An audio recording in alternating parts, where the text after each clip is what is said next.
Hello dear viewers, welcome to my YouTube channel simple GS. आज के video में मैं एक ऐसे टॉपिक पे वीडियो लेकर आया हूँ जिसकी जानकारी शायद आपको हो या नहीं भी हो सकती है। कोई बात नहीं, अगर जानकारी नहीं है तो इस वीडियो के अंत तक आपको इस टॉपिक के बारे में पूरी जानकारी हो जाएगी, because knowledge is power. Doomsday seed what, विश्व का आपातकालीन बीज बैंक, क्या है ये, इसके बारे में हम जानेंगे। वीडियो स्टार्ट करने से पहले कुछ क्वेश्चंस हैं। इसे क्यों बनाया गया, इसे बनाने का आइडिया सबसे पहली बार किसे आया, कब बनाया गया और ये कहाँ बनाया गया, इसके ऑब्जेक्टिव्स क्या है। तो इन सभी सवालों के जवाब आपको वीडियो के अंत तक मिल जाएंगे। तो विदाउट एनी डिले आइए हम स्टार्ट करते हैं। डूम्सडे सीड वॉल्ट, इसको हम स्वेलबर्ड ग्लोबल सीड वॉल्ट भी बोलते हैं। इसका बनाने का पर्पज़ ये था कि दुनिया में जितनी प्रकार की जो वैरायटी है, क्रॉप्स हैं जिनका कल्टीवेशन पूरी दुनिया में किया जाता है, उन सभी के सीड्स का यहाँ पर प्रिजर्वेशन किया जाता है, स्टोरेज किया जाता है। बिकॉज इन केस कोई भी एपोकैलिप्टिक इंसिडेंट हो जाता है या इंक्रीमेंटल इंसिडेंट्स हो जाता है या फिर कैटास्ट्रॉफिक इंसिडेंट हो जाता है यहाँ पर अराउंड द ग्लोब, कोई भी बीज या किसी भी वैरायटी की बीज या सीड गायब हो जाती है, ख़त्म हो जाती है, नष्ट हो जाती है, तो उसको हम दोबारा से कल्टीवेट कैसे कर सकते हैं। बिकॉज अगर हमारे पास बीज होगा तभी तो हम कल्टीवेट कर पाएंगे, जब बीज ही नहीं होगा तो कल्टीवेट कैसे कर पाएंगे, राइट। तो that is the main purpose for making the Svalbard global seed vault. इसकी हिस्ट्री क्या है, इसकी हिस्ट्री सबसे पहली बार इसको बनाने का जो ख्याल या आइडिया जो आया था वो कैरी फ्लॉर के मन में आया था। कैरी फ्लॉर जो कि एग्जीक्यूटिव डायरेक्टर था क्रॉप ट्रस्ट का, और बाद में हालांकि इसके दिमाग में ये आइडिया तो आया लेकिन फंडिंग नहीं थी इनके पास, तो ये बड़ा सा पूरा कंस्ट्रक्शन करने के लिए जब 2001 में, अगर 2001 की बात करूँ मैं, 2001 में जब इंटरनेशनल सीड ट्रीटी साइन हुई बाय द यूएन, फिर इन्होंने इनको सोसाइटी को क्या दिया, फंड्स दिया, मनी दिया, फाइनेंशियल सपोर्ट दिया, जिसके बाद इसका कंस्ट्रक्शन स्टार्ट किया गया। 2006 में इसका कंस्ट्रक्शन स्टार्ट किया गया जून में, और 2008 फरवरी में इसको ओपन कर दिया for the public purpose, backup storage के लिए इसको स्टार्ट कर दिया गया। यहाँ पर इसका पर्पस ये था, यहाँ पर थाउजेंड्स ऑफ वैरायटीज़ को यहाँ पर स्टोरेज किया जा सकता था फॉर एनी ग्लोबल क्राइसिस। ये स्ट्रक्चर है, बाहर से देखने में ऐसा लगता है, बट ये इंटरनल बना हुआ, अंदरूनी अंदर के हिस्से में बना हुआ है। ये एक डायग्रामेटिक व्यूज़ है। यहाँ पर ये एक एंट्रेंस है, ठीक है। ये पहाड़ के कोई भी माउंटेन है, माउंटेन के 150 मीटर डीप में ये बना हुआ है। अगर मैं एक स्ट्रक्चर का एलैबोरेशन अगर आपको दे दूँ, डिस्क्रिप्शन में दूँ, ये इसका एंट्रेंस है। फिर ये टनल टाइप का है जहाँ जिसके रास्ते से ट्रॉली की मदद से जो भी सीट्स वगैरह कैरी करके इनको अंदर चैम्बर तक ले जाता है, जिसको मेन चैम्बर बोला जाता है। और यहाँ पे 3 चैम्बर बने हुए, लेकिन जो मिडल पार्ट है 3 वोल्ट्स में जो सिर्फ मिडल पार्ट जो रूम है वहीं पे ही सिर्फ सीट का स्टोरेज किया जाता है। बाकी जो 2 है ये फंक्शनल है, इसको फंक्शन के लिए यूज़ करता है, इसको कूलिंग सिस्टम वगैरह सारी चीज़ें बाकी के 2 पार्ट में है। बट जो मिडल पार्ट है वहीं पे सिर्फ इसका स्टोरेज किया जाता है, सीट्स वगैरह का स्टोरेज किया जाता है। इंटरनल व्यू अगर मैं एंट्री करूं तो मुझे ऐसा देखने को मिलेगा, राइट। कंप्लीटली जमा हुआ इलाका है, बिल्कुल ही ठंडा इलाका है। यहाँ पे एवरेज टेम्परेचर की अगर मैं बात करूं, यहाँ पर अगर मैं एवरेज, वो माइनस का 18 डिग्री सेल्सियस होता है थ्रू आउट द ईयर। ये इतना होता ही होता है यहाँ पे, इसको मेंटेनेंस के लिए, इसकी फंक्शनिंग के लिए इतना टेम्परेचर चाहिए ही चाहिए। नाइट का व्यू है ये। कैपेसिटी की बात करते हैं हम, इसकी जो कैपेसिटी बहुत ही ट्रिमेंडस कैपेसिटी है। Around 4.5 million of varieties crops यहाँ पर स्टोरेज किया जा सकता है। और एक क्रॉप की अगर मैं से वीट की बात करूँ, अगर एक वीट की बात करूँ मैं, तो इसी के कम से कम 500 प्लस टाइप्स ऑफ सीड्स पाए जाते हैं। इंडिया में कैसा उगाया जा रहा है, अमेरिका में कैसा है, हमारे नेबरिंग कंट्रीज़ वगैरह में कैसा है, तो अलग अलग आपने देखा होगा कि एक ही फूड हम खाते हैं बट उनकी वैराइटीज़ अलग अलग होती है। बिकॉज ऑफ दैट वो हो सकती है जीएमओ हो, जेनेटिकली मॉडिफाइड ऑर्गेनिजम्स हो, राइट। तो वो अलग अलग प्रकार के वहाँ पर सीड्स पाए जाते हैं एक ही वैरायटी के। तो आप इस चीज़ से अंदाज़ा लगा लीजिए कि कितना ज़्यादा यहाँ पर सीड का यहाँ पर स्टोरेज होता होगा।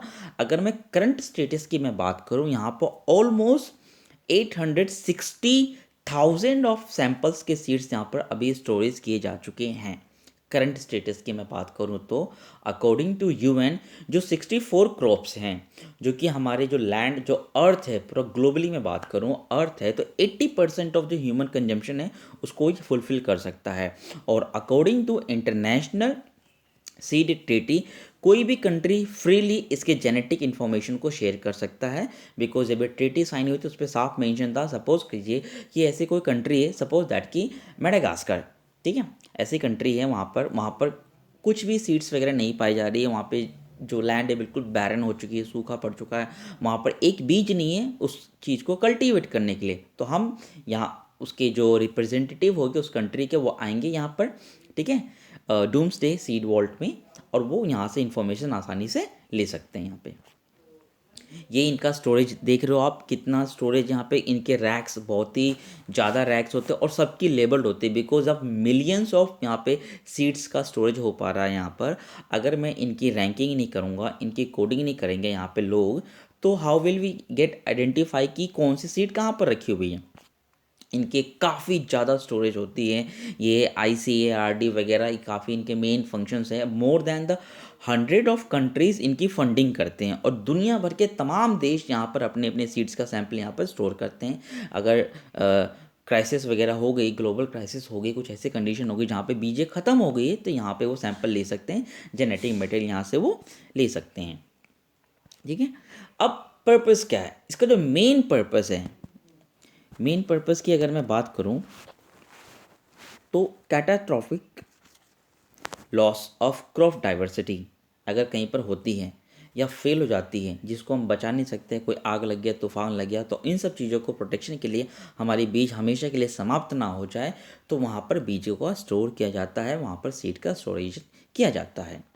और ये कैटास्ट्रॉफिक जो लॉस है वो it can be many terms, right, हो सकते हैं, लाइक ड्रॉट आ गया हो, सूखा पड़ गया हो, एकदम बैरन लैंड हो चुका हो, या फिर वॉल्केनिक इरप्शंस हो गए हो, ज़मीन में पूरा चारों तरफ लावा लावा मैग्मा फैल गया हो, पूरी लैंड तबाह हो चुकी होगी, या फिर flooded area, completely flooded area हो चुका हो, लाखों मिलियन ट्रिलियंस जो क्रॉप्स था, कल्टीवेटेड क्रॉप्स, वो बर्बाद हो गया हो, सीड सैम्पलिंग सब खत्म हो गई हो, या फिर सुनामी आ गया हो। तो इन सब ग्लोबल क्राइसिस से बचने के लिए, टैकल करने के लिए वर्ल्ड या फिर ग्लोबल सीड वॉल्ट का फॉर्मेशन किया गया था। लोकेशन क्या है, जो स्वेलबर्ड ग्लोबल सीड बैंक है वो स्वेलबर्ड में है, स्वेलबर्ड में है। और ये इलाका जो है ये आर्किपिलागो एक ऐसा मतलब ग्रुप ऑफ आइलैंड होता है, उनमें से एक ऐसा वो जो है स्वेलबर्ड है वहाँ पर है। और ये नॉर्वे और नॉर्थ पोल के बीच का पार्ट है ये। और ये जो एरिया है एकदम हाई एल्टीट्यूड पर है, हाई इन द सेंस कि यहाँ पर ओशनिक फ्लड वगैरह से नहीं आ सकते। यहाँ पे टेम्परेचर है, टेम्परेचर तो बहुत ही लो होता ही है, साथ में इसकी ह्यूमिडिटी भी बहुत ही ज़्यादा लो होती है। और इन केस अगर यहाँ पर इलेक्ट्रिसिटी चली जाती है, तब भी यहाँ पर रेफ्रिजरेटर अगर काम नहीं करता, तब भी ये बीज यहाँ पर जमे हुए रहेंगे, बिकॉज ये जो रीजन है काफ़ी ठंडा रीजन है और यहाँ का जो नेचर कंडीशन है वो भी काफ़ी कूलिंग है। तो इस वजह से इस प्लेस को चूज़ किया गया था यहाँ पर। अगर मैं दिखाऊँ ये ग्लोब पर, तो दिस इज़, ये अपना है नॉर्थ पोल, ठीक है, this is north pole and this is Norway and this is archipelago Svalbard, right, Svalbard है जहाँ पर ये डूम्सडे सीड वॉल्ट बनाया गया है। अगर मैं मैप पे दिखाऊं, मैं आपको थोड़ा सा इमेज ढूंढला है, दिस इज़ राइट, ये उसकी जगह है जहाँ पर लोकेशन है जहाँ पर इसको बनाया गया हुआ है। और ये जो एरिया है एकदम रिमोट एरिया है, यहाँ पर कुछ भी चीज़ों का मीन्स ऑफ ट्रांसपोर्टेशन बहुत ही इजीली अवेलेबल नहीं हो पाता। अगर मुझे यहाँ पर या किसी को भी अपने सीड्स का स्टोरेज करना होगा तो उसको बाय एयर ही वहाँ पर उस एरिए पे जाना पड़ता है, ठीक है ना।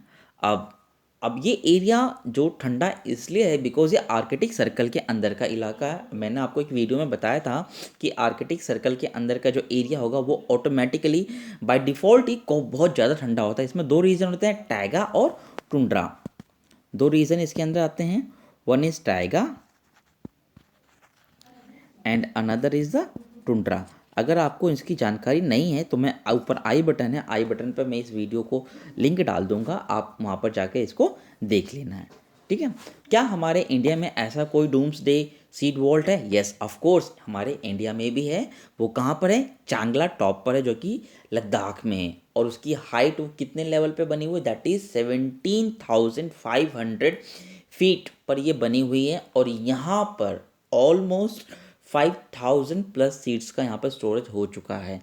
इन केस अगर कुछ ग्लोबल क्राइसिस आती है तो हम इंडियंस भी इसको दुनिया को सीट्स के सैम्पलिंग वगैरह को शेयरिंग कर सकते हैं अदर नेशन के साथ में। और इसकी जो टेम्परेचर रेंजेस से -4 डिग्री सेल्सियस से -40 डिग्री सेल्सियस तक इसके टेम्परेचर रेंजेस को हम यहाँ पर मेंटेन करके रख सकते हैं। और इसको मैनेज कौन करता है? DRDO, बहुत ही प्रेस्टिजियस ऑर्गेनाइजेशन है हमारी कंट्री की, राइट। आई होप ये वीडियो आपको पसंद आया होगा। प्लीज़ वीडियो अच्छा लगा हो तो मेरी वीडियो को लाइक शेयर सब्सक्राइब जरूर करें। जय हिंद।